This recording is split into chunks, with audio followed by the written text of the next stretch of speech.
Hello, everybody. I'm sure we are live, and I can see that nobody is yet watching, but I'm sure in a few seconds this is going to change.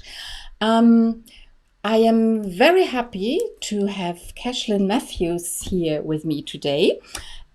First, hello, dear Caítlin. How are you? It's nice to see you, Kirsten. It really is. Yes, it is. We haven't seen each other for many months. We met last year at the conference again. I mean, I think we have met quite a lot, quite a. I think we meet every October at the UK Tarot Conference. Yeah, I know. I just was trying to remember when I first was there. I think it's 5 or 6 years ago, actually. So So when we were still having death, and possibly because we go through all the tarot cards every year. yeah, I So think I joined when Death was on. Yeah, could I well think be. that's what I remember. Yeah. Yes. Yeah, I'm very happy that you had the time to speak to me. You are a very busy woman, even in these stressful times. Hi, everybody out there. Great that you join us. Um, for everybody who doesn't know Caítlin, she's not so well known in Germany, though I learned some of her books have been translated into German. Um, she and her husband, John, have released many, many books. Caítlin on her own around 80, I think you said. John has written about 130 together. That's about 200 books they have published. Quite amazing. Loads of tarots they have created. I myself have the Sherlock Holmes Tarot, which I quite enjoy. I don't know whether you participated in this, Caitlin, or whether it's just John. That was I appeared in it. I think I was Mrs. Hudson on one of the Of cards. course. But Very good.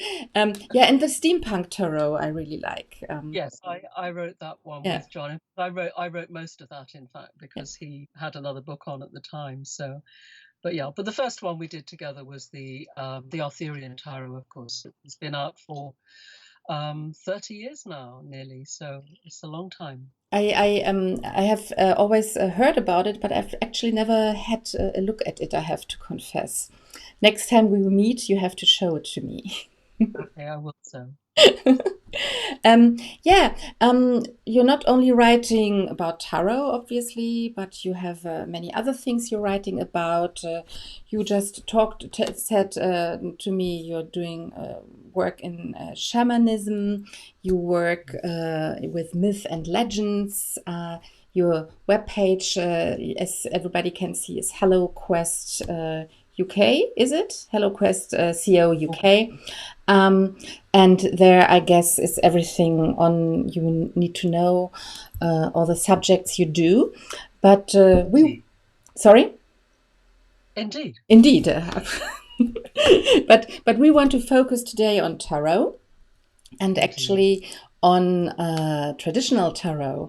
And I just learned also today that you have been working with tarot almost, can I say it, 50 years? Quite. It's actually 51 years, I think, yes, because I had my first tarot deck in 1969, and it was a Tarot de Marseille.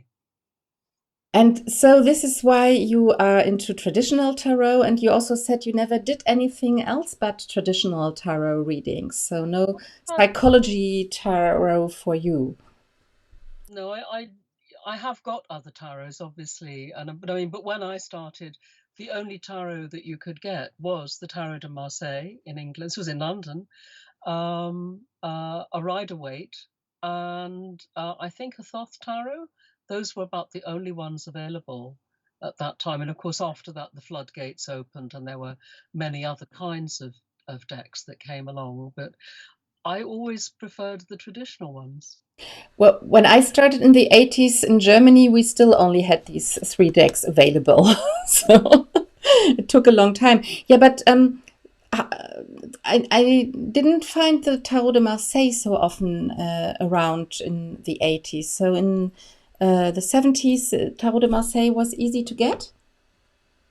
Um, I think it was. I mean, the thing is that that particular Tarot de Marseille came from France, Oh, And of course, the French and Italian traditions are the longest of the tarot traditions, and so of course there were more of those decks. I mean, had I been in Italy, I'm sure I would have found lots of regional tarots as well there.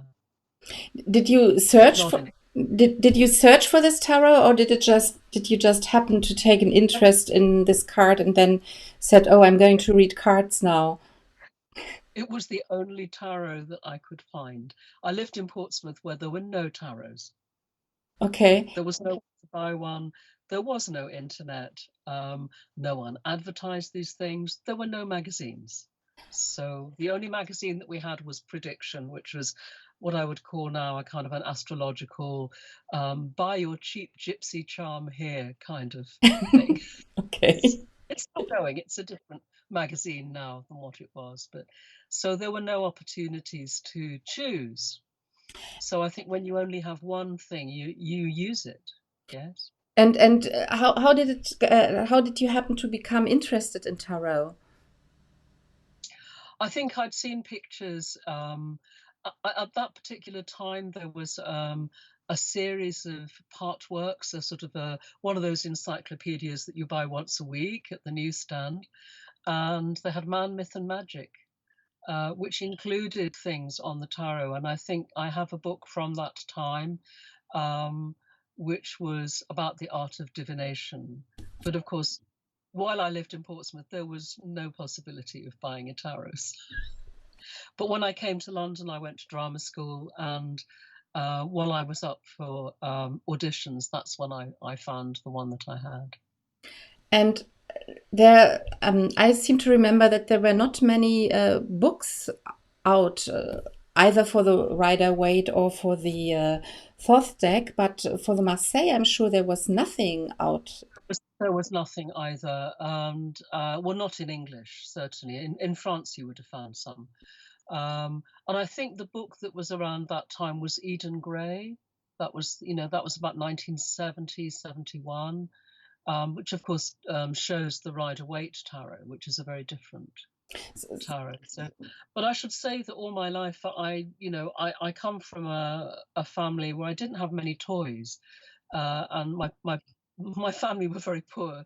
So what I did have to play with, well, I had chessmen, and I had playing cards, and so I was already familiar with the playing cards, and I already, as a child, played games with the characters in those playing cards, and they had certain qualities and figures that I understood. So I sort of had a background to come from for that. And then you had your Tarot de Marseille and just started to get into this and became a tarot reader. No, I did not become a tarot reader. No, I did absolutely no tarot readings for anyone except myself. So I wouldn't have called myself that. I was a person who owned a tarot and used it in those days, um, and it was probably not until probably about the mid 1990s that I began to be very tired of the kinds of tarots that were around at that time, um, and I really went back to the Tarot de Marseille and also to the small oracle decks, which were around in Europe, and really made a study of those. So really, I suppose most of my reading knowledge, my familiarity with the cards is long, but my sort of understanding of them in a more historical context and how older styles of reading were done, that came sort of slightly later than that time. I was trying to establish myself as an actress at that time, so Really? yes, I was. Okay, I didn't know this. Yeah, so I have an acting background. Um, but unfortunately I became very ill, so when you can't act, you write.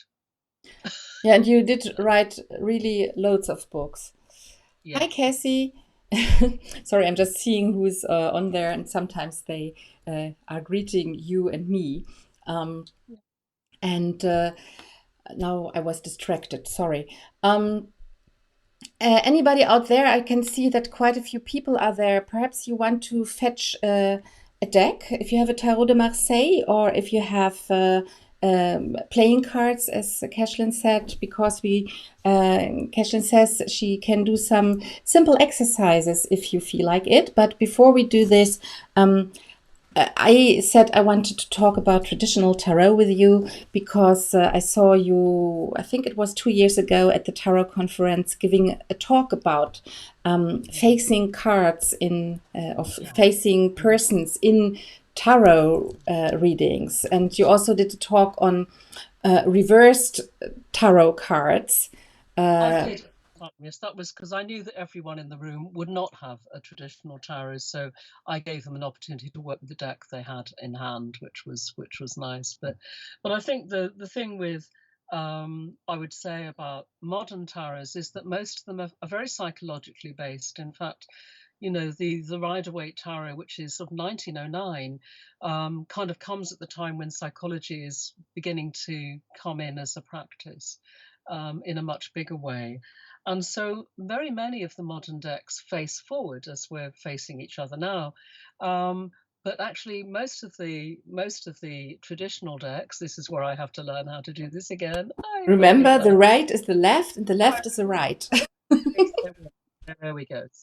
So here we have two cards. I'll put them in. Oh, put them back again. I think people can see this. This is the King of Swords and the Queen of Swords. And the Queen of it's the King of Batons actually. Oh, sorry. Queen of Swords. And of course, we notice that they're not looking forward; they're looking to the side, and all the court cards look to one side or the other. So when we have sort of facing cards like this, we think, well, these are people cards, so they must have some relationship with each other. Yes, but if they come out like this, we may have a sense that they're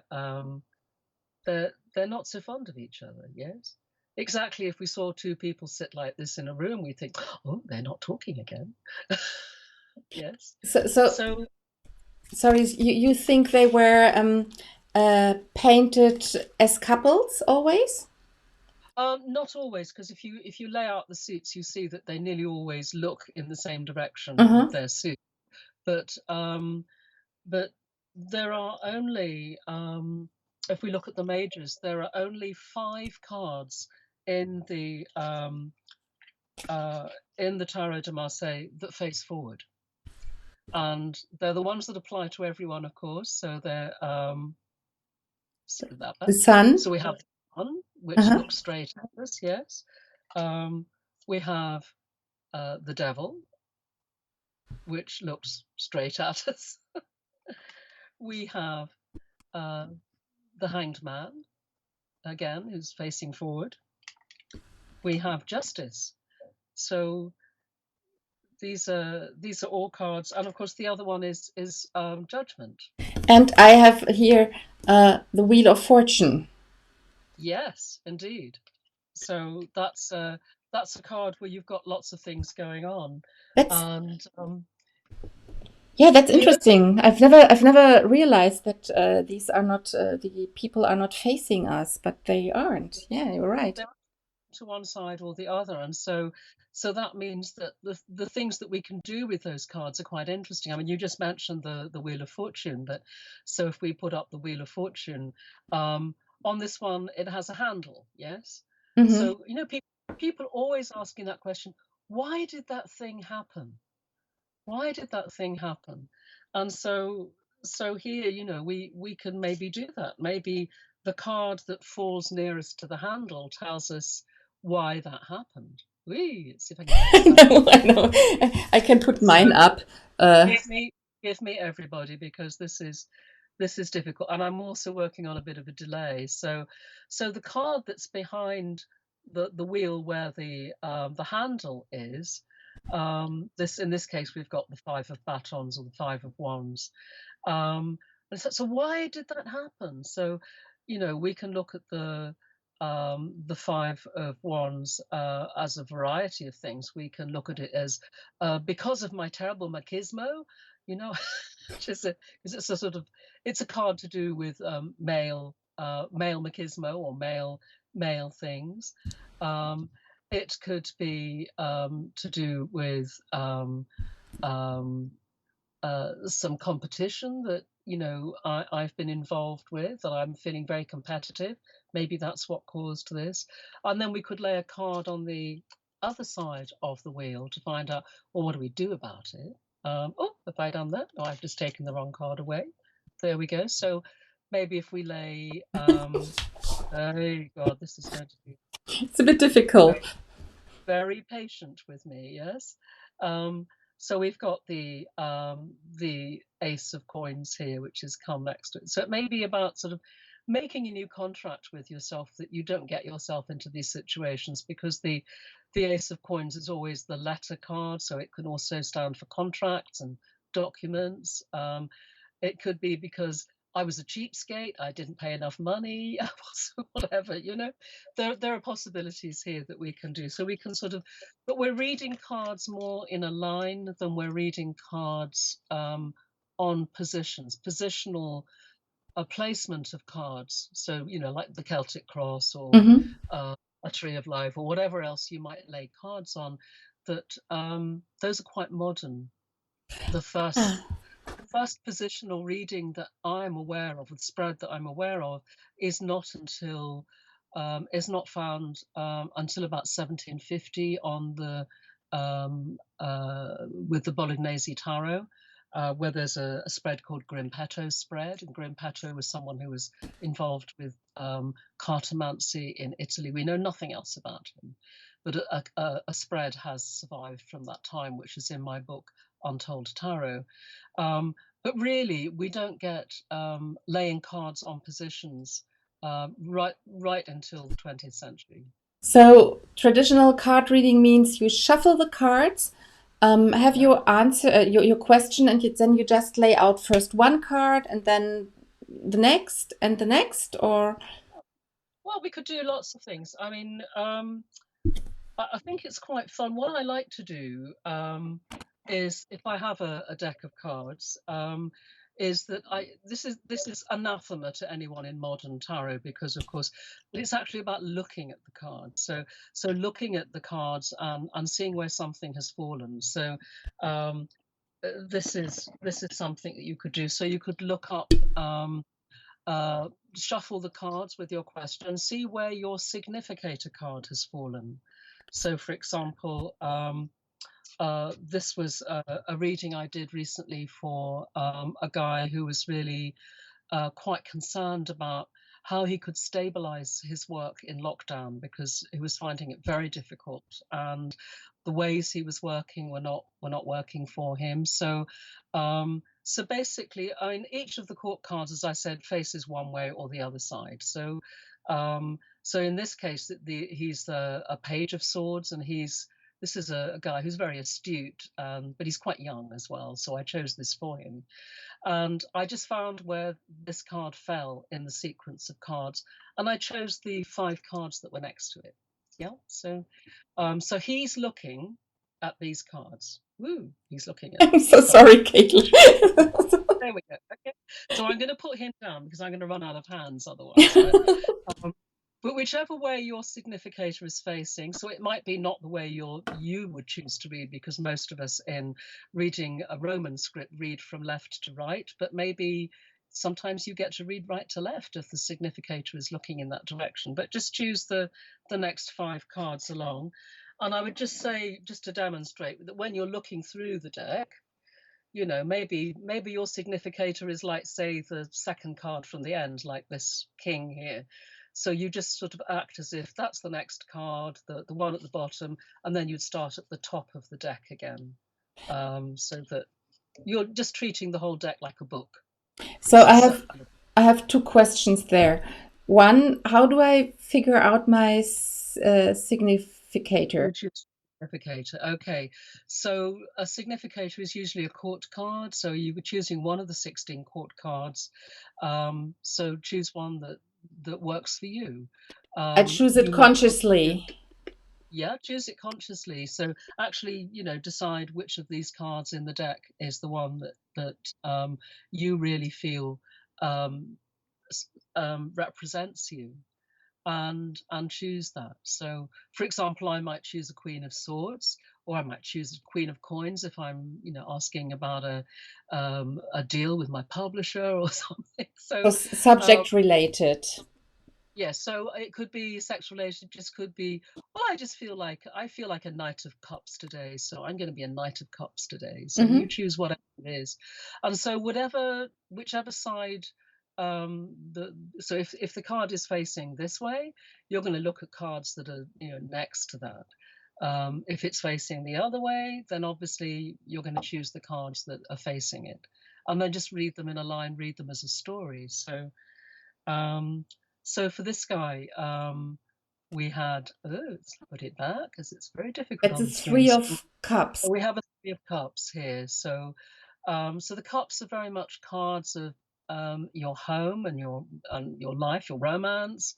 But it's kind of comfortable everyday things. It could be, in this case, because of the way this guy works, it's about fostering his creative ideas at home. So it's a 3, so it's a card that's sort of growing. And we have temperance here. So this is about sort of being flexible, you know, really integrating those ideas and being really flexible with them, because he was having a bit of a rigid mindset about how his things could work. And then we got the four of batons here, 4 of wands. Now fours, traditionally, in sort of cartomantic reading, are usually about things that are stable. So so if we have a 4 of batons, is going to be something that has 4 sides to it very often, and in this case it could be a desk, it could be his computer, because it's the means by which he's working. And so it's like, upgrade your computer system, get the apps that you need on there that will help you send the ideas that you have out there. Yeah. And then we had a two of swords. Two of Yeah. Swords, yeah. Two of Swords, and that's kind of like meeting up with others in dialogue. So talking to other developers like himself, and how it is they're managing. Because very often when we, like I've just done just before this broadcast, you showed me how you're technically doing this, which is something I'm completely unaware of. So it was great. So you've helped me like that today. Thank you. And then the last card in that 5 sequence was Hierophant. the Pope. So who is of course the Pope in traditional thing, and not a Sorry, yeah. Hierophant. He didn't become a Hierophant until Wait. 1909, or maybe a little earlier in the French Enlightenment times, that were interested in those ideas.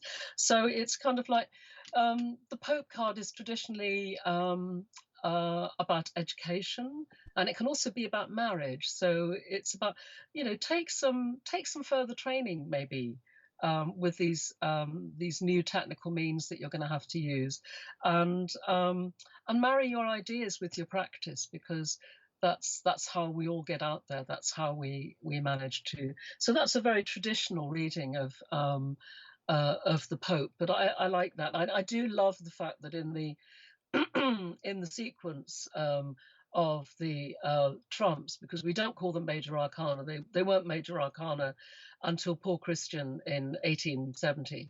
That this card is followed by the lovers, and so you know, the reason it's a card of marriage is because the lovers follows it. Yeah. The Pope is then marrying, he's blessing the couple. Yes. So where did you find the meanings, the traditional meanings?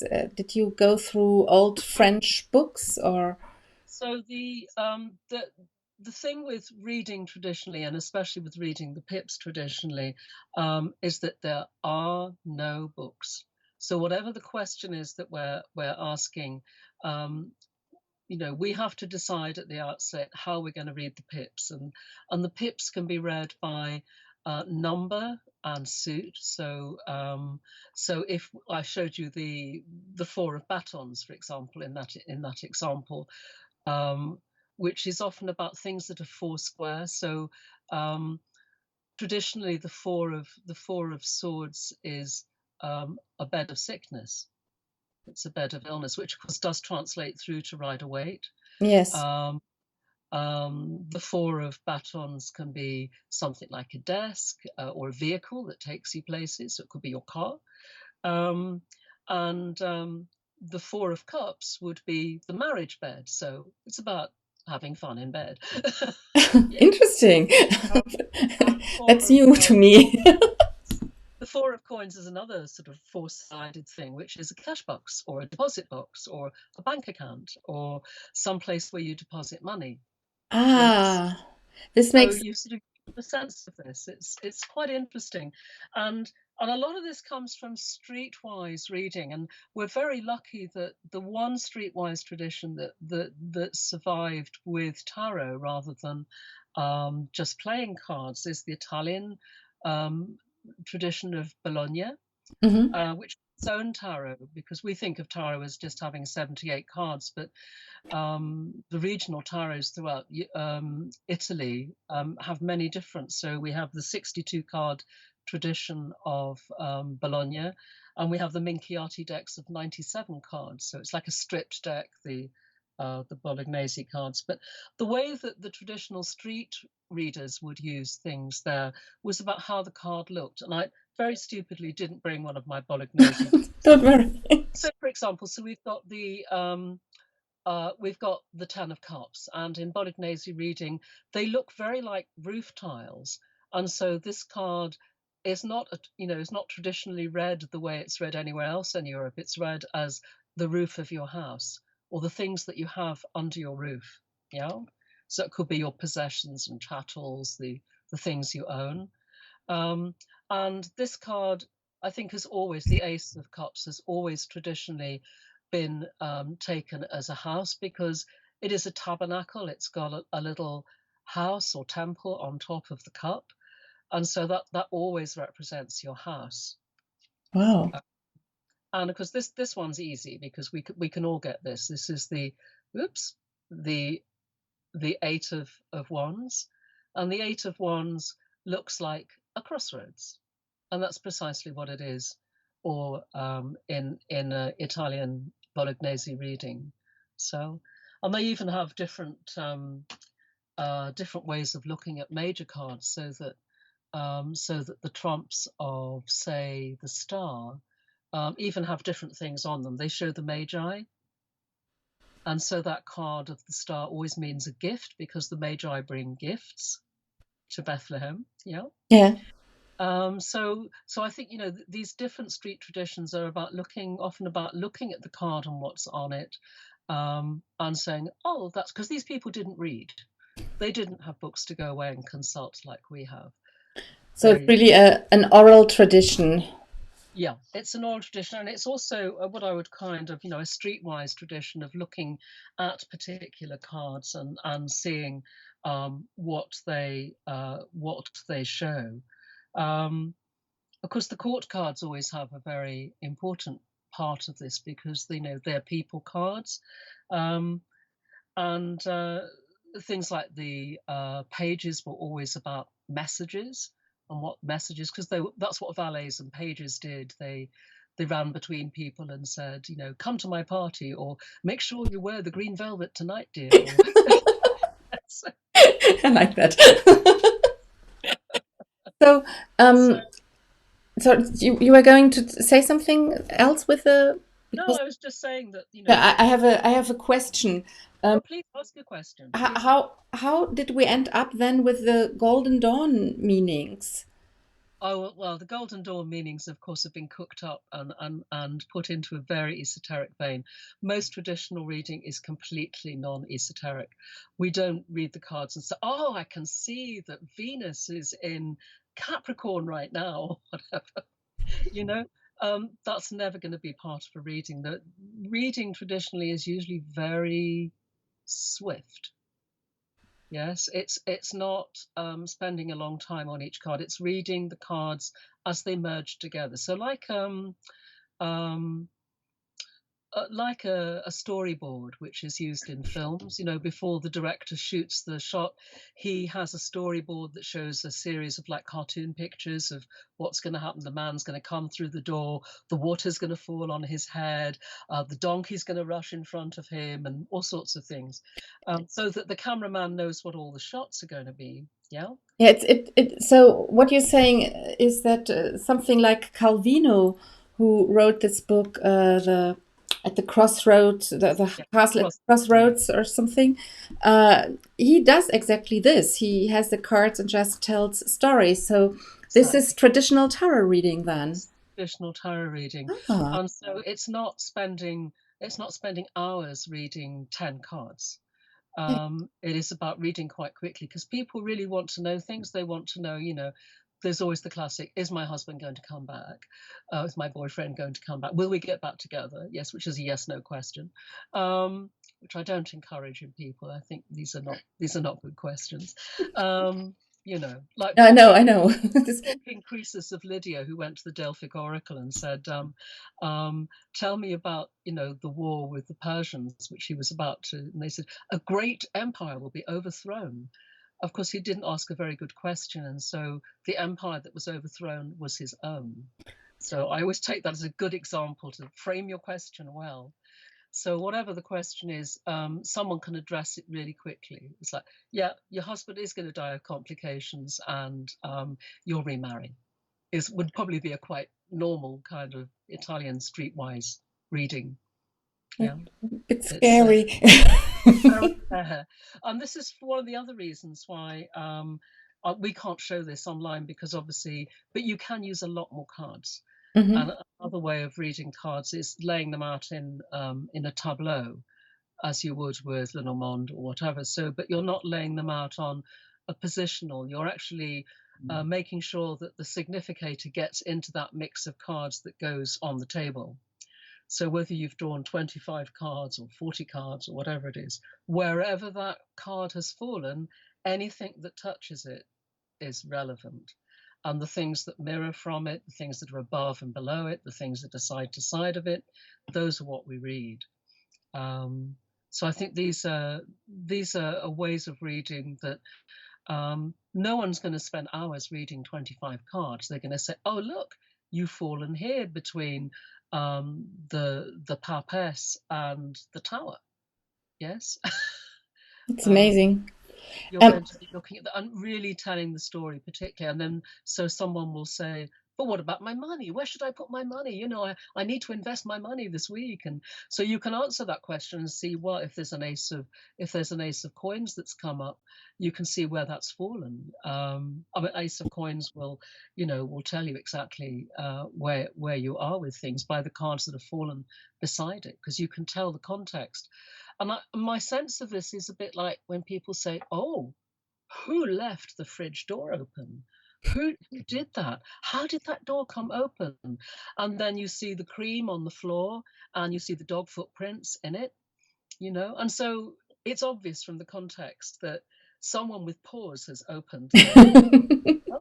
But you don't need special skills to learn that. You can see. Yeah. And I feel that this is very similar. It's using your common sense and the wisdom that you have. But it takes a while, I agree, to read with the pips. It's not, that's something you have to do a lot of quick readings with to learn. And I'd often say to people, just take a deck of cards, split them in half, and then just take the first two up and read them together. That's a good skill. but it's hard to. I can understand what you're saying when you use major arcana trumps or Yeah. court cards, but with the pip cards, it's quite difficult to Yeah. make stories, isn't it? It may well be, but I think it's about sitting down and learning those for yourself, because they're you can decide to say to read pips with by number and suit. You can look at cartomantic examples from playing cards, for example. There are lots of playing card cartomantic methods that we have. where there are already traditional meanings. So, for example, a very common traditional meaning for something like the Ten of Batons is a journey across water. Yeah. Yeah. You find that quite frequently through many different systems, and it's a wand card. It's nothing. It's a baton. It's nothing to do with water, so we can't go there. But this is a traditional meaning that's come up, and sometimes that's about the way the cards are actually physically laid out on the card. So, for example, the I believe it's the nine of coins has always been a coffin card. Sorry, it encloses one of the coins within all the other coins on the playing card. Yeah. Okay, sorry, somebody German is asking what Pip Cards are. Kerstin, das sind die Satzkarten, die einfachen, ja, 1 bis 10. Sorry, yes, I call the what are called major arcana cards everywhere else. I'm calling those trumps. Yeah. And they were called that long before. Yeah, I call them trumps actually, but it's not what many people say to them. What do you call them something special in German? We call them große Arkana, kleine Arkana, Yeah. or Trümpfe. Yeah, but the Pip cards don't have their own name. Satzkarten.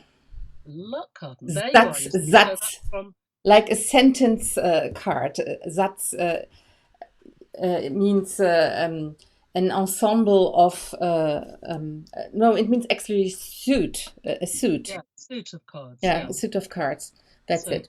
But the number cards are the Pip cards, basically. Yeah, exactly. That's what we're looking at. And as I say, my book Untold Tarot is a good way for you to look. But you'll see there that I'm saying all the time, these are just examples. Go away and find for yourself. Keep asking different questions of the cards. See how they come up in combination, because these are because there are no fixed ways of reading cards. I've got a cartomantic index for the Pip cards that I can use, the number cards, but sometimes I just divert from that because the reading seems to go another way. Can you just hold up the book, because I think many people might be interested in getting it. Yeah. So this is, let's try that. And we're holding it. Untold Tarot. Untold Tarot. It's the lost art of reading historic tarots, and there's a lot on reading the pips, because you may have noticed if you're looking at any book on traditional reading, they always have loads and loads of things on the trumps. Yeah. They have there's a lot of good books on the court cards, and there's like 2 pages on the pips. Yeah, no, it's just so that, there's a good section of this book that's that's the pips. So all of this is the pips in my book. Yes. Yeah, so it's oh wow, cool. So that's 36. So it's 1, 2. So that's 40 pages. And you sent me the link as well. I'm going to put the link into the show notes later, so Sure. Everybody can be directly guided to the information about this book. Are there any questions out there? You're all saying fantastic, great, super, but nobody's asking a question there. So it's a very hot day, and I quite imagine why. Yeah, quite quiet. But quite a few people are watching. We have a good people number out there, and I didn't say much about the comments because actually they were just very interesting, fascinating. Okay, that's fine. Do you have, perhaps, if nobody's asking question, one simple exercise you can give to us all? I would sort of say, why don't you just shuffle your decks, think of a good question. I have the devil here. Yeah, there you go. And just taking the left hand half of the deck that you've shuffled. Just what's today? Today is the 7th, isn't it? Okay. 7th of August, yeah. Okay. So with your question in mind, just count 7 down from the top and take out the card. Yeah. Okay, just 7 down. From the top or the bottom? So yeah, this is to do, having shuffled them first. So you're shuffling the deck, you're cutting the deck into two. Okay. Yeah. And from the left-hand side, you're just going to pick the seventh card down. Okay. Okay, and you can take that out. I hope everybody else is doing this as well. They are too. I did. 1, 2, 3, 4, 5, 6, 7. There we are. It means we don't have to go so far down, yeah? And then with the other half of the deck that you've not tried yet, count 7 down on that and see what card comes up with it. Okay. So how do they pair together? Because this is the whole skill of reading, is how do they pair together? Is one looking at another? If you have a court card or this is the first card. Sorry, my green screen is. Yeah, I see. This is the first card, and this is the second card. So Fortitude is looking at the Ace of Cups. Yes. Yeah. So have a look and see what. How does that meld together? What is that showing us? What is that telling us? Well, I don't know what your question was. So I was so concentrated on doing the right thing.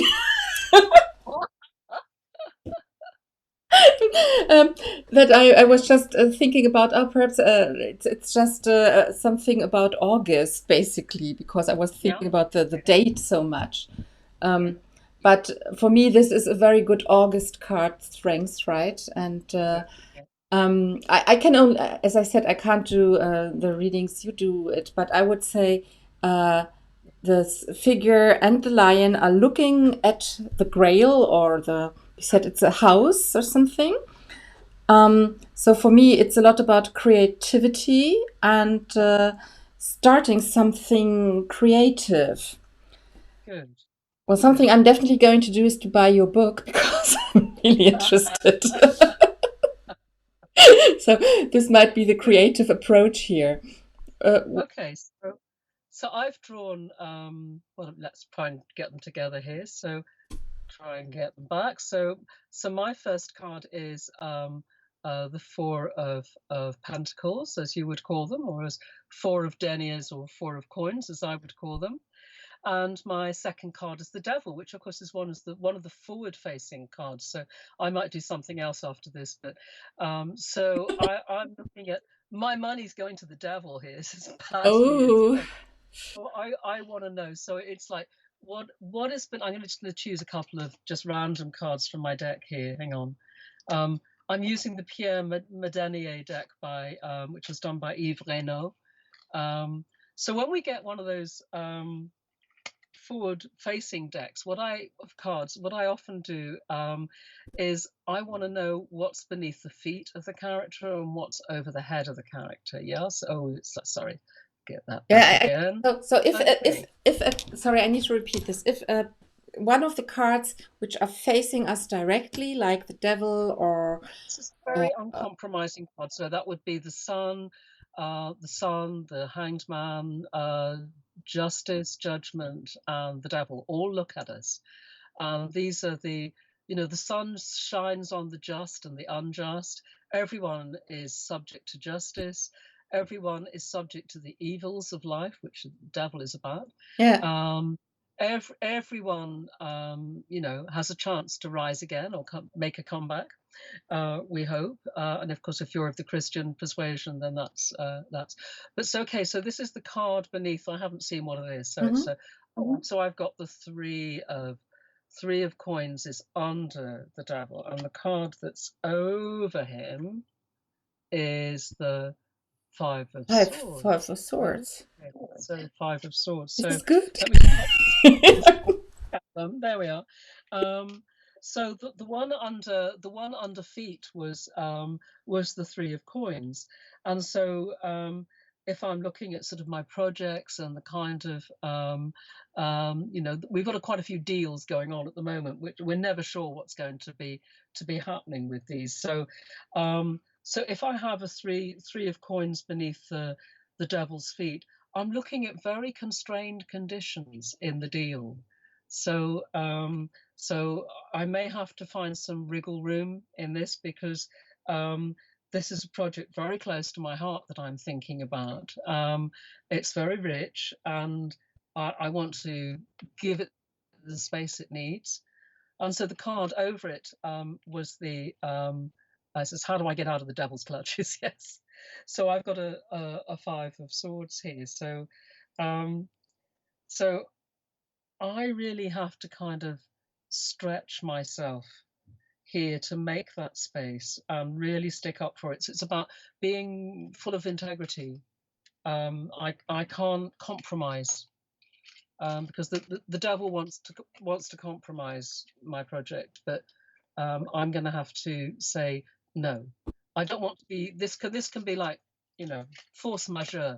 I don't want to be under those conditions to produce anything. I want to give this the space, which of course is, you know, if this is my project, this was the first card, the four of coins. Yeah.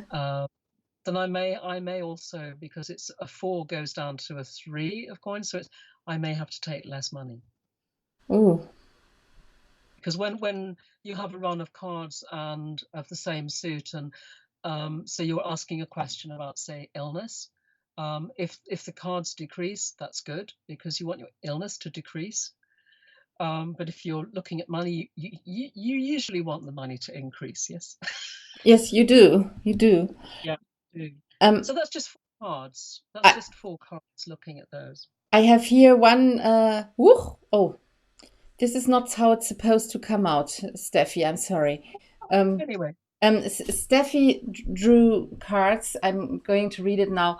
13 reversed, paired with 2 of cups.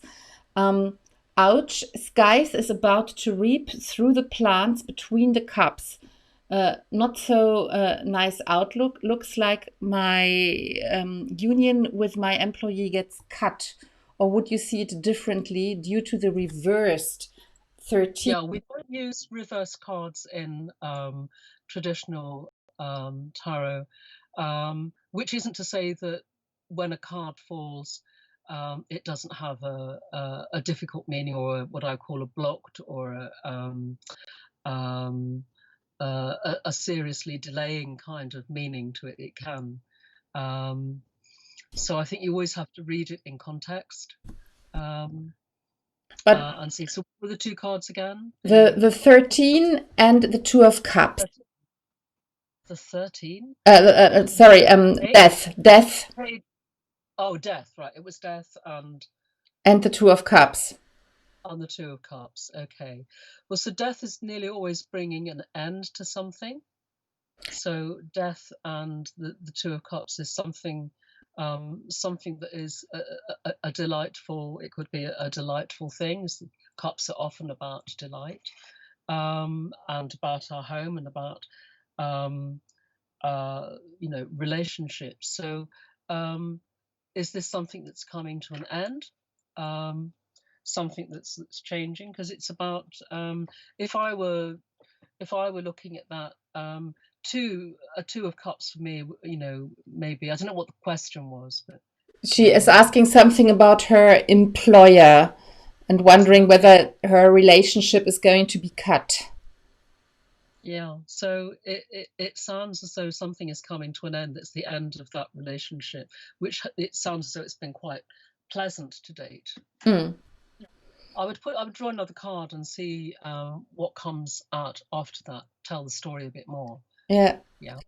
So here we have an example of how we can, from this, when we don't have such a clear answer, develop more by drawing more cards. Yeah, I think you could lay a line of 5, you could lay a line of 7 or 9 cards or whatever, but you get to a point you kind of think, I'm just laying cards now because the story has come to an end. Yeah. I have nothing more to say. Yeah. And a very interesting way of doing a reading like that would be, if I can sort of just demonstrate, is that you lay a card, and then you lay 2 cards beneath it, and these 2 cards underneath describe this card at the top. And you can carry on down. You could lay another line of 3 cards beneath this, and the 2 cards beneath this card would describe this card. The 2 cards beneath this card would describe this card. Yeah. So, and you could go however many lines down you wanted. So it's a fountain spread. It sort of starts off with one card, and then the cards underneath it in the next line describe the card above, and so on. But you could go on for several lines that way until the story comes to a conclusion. So you've kind of got like a triangle. I really like this. Wow. Yeah, it's a Yeah. very simple way of extending a reading when you need to know more. Yeah. Well, I think we have lots of inspiration. At least I have lots of inspiration. People were telling in the comments that they don't have questions because they enjoy the conversation and want to focus on what you're saying and learn. So much So for asking such questions, because that makes a big difference and helps key things on. So yeah, thank but I think people are very pleased with what you've told us, and I can only recommend anybody to go to the HelloQuest page and learn more about Caitlin's work. You're going to no, John is going to talk at the Tarot conference. John is Conference. talking at the UK Tarot conference, and a lot of my work is not with cards because, of course, I have a shamanic practice here in Oxford, so I'm seeing clients that way, and I'm teaching a variety of all kinds of different topics. So, but I love tarot, and any excuse to play tarot and be with people who enjoy tarot is my delight. Exactly. It's So like if hanging out. if you have the time and are in London, you can meet Caithlin in October in London, if everything works out as we want it. And if not, you can contact her. Yeah, fingers crossed. If not, you can contact her via her homepage and look at her all the things she's doing.